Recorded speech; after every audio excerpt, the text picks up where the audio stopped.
Hello, friends, fiends, and fellow UBTubers, and welcome to episode 703 of the Daily Comic and Collectible.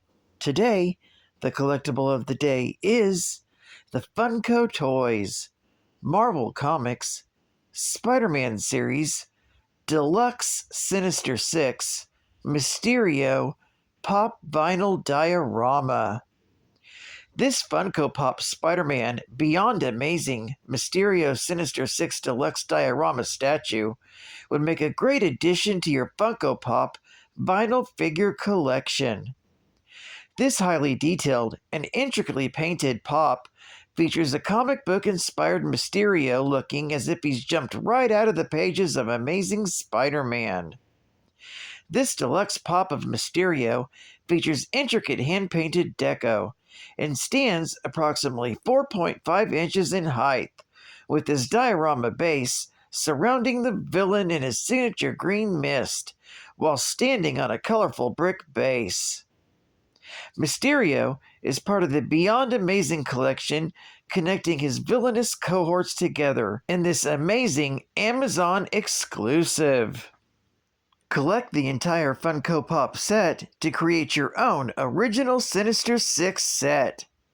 The Sinister Six are a group of supervillains whose goal in life is to make Spider-Man's life a living hell. The original incarnation of the group was organized by Dr. Octopus and consists of himself, Vulture, Electro, Mysterio, Sandman, and Kraven the Hunter. While the team has had different members over the years, Dr. Octopus has generally remained its leader. Now, you can celebrate the iconic group of baddies with Funko's Sinister Six Diorama set. This Beyond Amazing, Amazon exclusive Mysterio Pop Diorama set was released by Funko Toys. Now, the comic of the day is Amazing Spider-Man, Volume 1, Issue number 142, with the cover date of March 1975, but was released in December of 1974, with story by Jerry Conway, art by Ross Andrew, and cover by John Romita Sr. This issue is titled Dead Man's Bluff.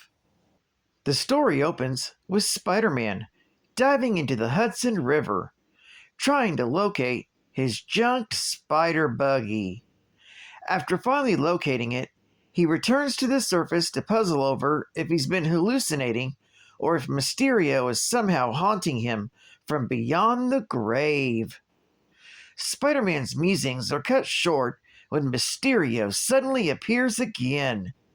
The ghost theory is given more credence when Mysterio appears to be immaterial and manages to seemingly dissolve once Spider-Man attempts to capture him in his webbing. Returning home, Spider-Man changes back to Peter Parker when he gets a call from his Aunt May, who's checking in on how her young boy is doing in his brand new apartment. When Mary Jane comes over for a visit, Peter suddenly believes he's seeing the Kingpin appear behind Mary Jane and throws the phone. He then has to come up with an excuse for Aunt May, who's still on the other end of the line, as well as Miss Muggins and Glory Grant, who come up to see what all the noise is about. After Peter and Mary Jane appease the irritable Muggins, Glory and Mary Jane introduce themselves to each other. Later, as J. Jonah Jameson gets another status report on his latest scheme against Spider-Man, Peter and Mary Jane pop by the Daily Bugle. While Peter discusses business with Joe Robertson, Betty Brant confronts Mary Jane about her feelings towards Peter. Mary Jane explains how things are changing, but she's worried about how Peter is acting. The conversation is then suddenly lightened when Betty and Ned Leeds announce that they're getting married. Later, while returning Mary Jane home, Peter thinks he sees Gwen Stacy and chases after her. When he doesn't see her outside the building, Peter chalks it up as another hallucination. Peter finally realizes the truth when he discovers an image inducer device on his Spider-Man costume. Furious that someone is toying with him, he realizes that just because the real Mysterio is apparently dead, doesn't mean someone else hasn't taken up his old identity. Building a tracking device, Spider-Man tracks down the new Mysterio, and after a short battle, he easily defeats him. He reveals him to be Danny Burkhart. Burkhart explains that he was an old cellmate of the original Mysterio, and decided to take up the identity to defeat Spider-Man for his old buddy. With the mystery now solved, Spider-Man leaves Burkhart for the police and chalks all the weirdness up to his involvement. Finally, at the Daily Bugle, J. Jonah Jameson gets a call from Burkhart, who has been picked up by the police. He tells Jameson that if he doesn't get a good lawyer, he's going to expose Jameson's hand in the latest plot to get at Spider-Man. Worried about the implications he's involved in, Jameson flees the office, telling Betty Brant that he's going to France. This story is continued in The Giant-Sized Spider-Man, issue number 4, from April of 1975. Geek Fact: this issue is considered a key issue, featuring the first appearance of Gwen Stacy. Well, her clone, that is.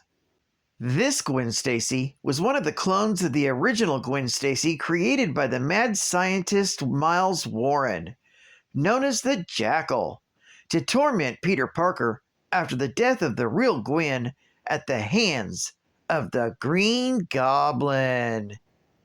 This is also the first appearance of the image inducer. Bonus Geek Fact: an image inducer is the device that produces a hologram to disguise the appearance of the user.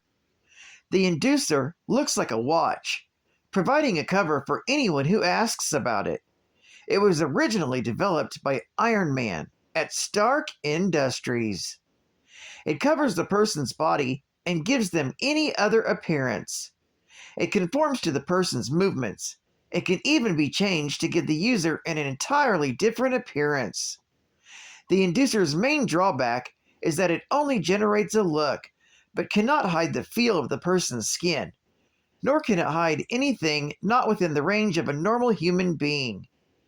This was the problem for Nightcrawler, because if anyone actually touched him, they could feel his fur, or if he let his tail move, it would appear outside the holographic image. The inducer can also short out if there's a problem or if it's low on energy.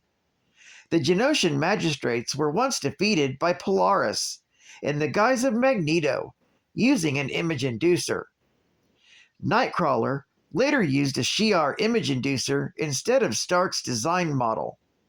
Even Deadpool had access to a holographic image inducer that he could use to disguise his true appearance as necessary.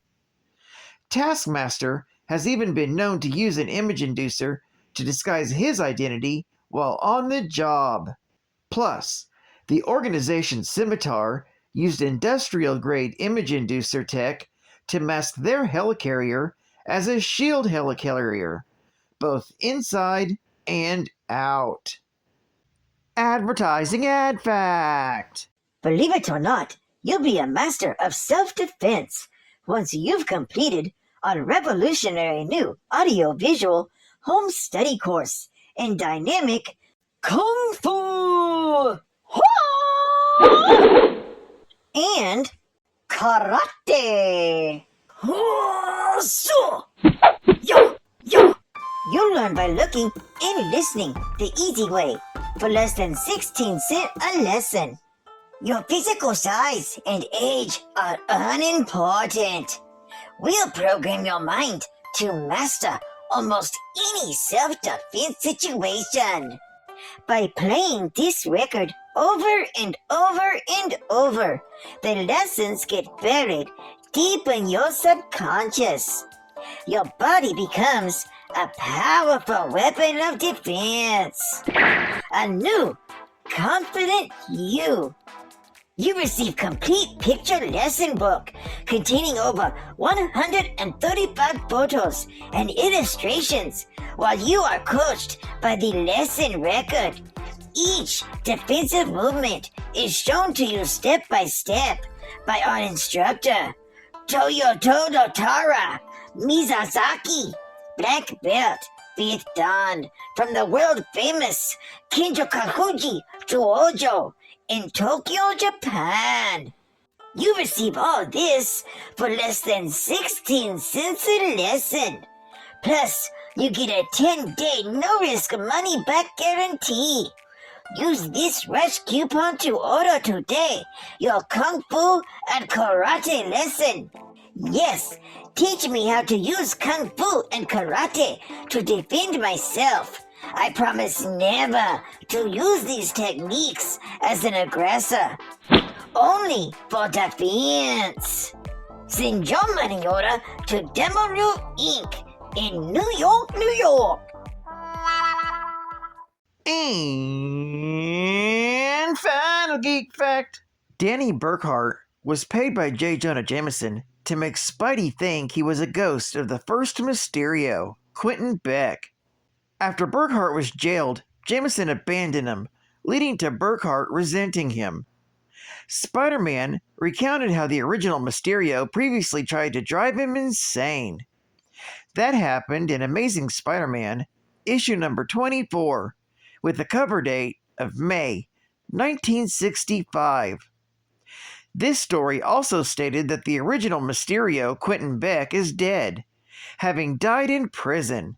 However, in reality, he only faked his death, as revealed in Amazing Spider-Man, issue number 198, with a cover date of November 1979.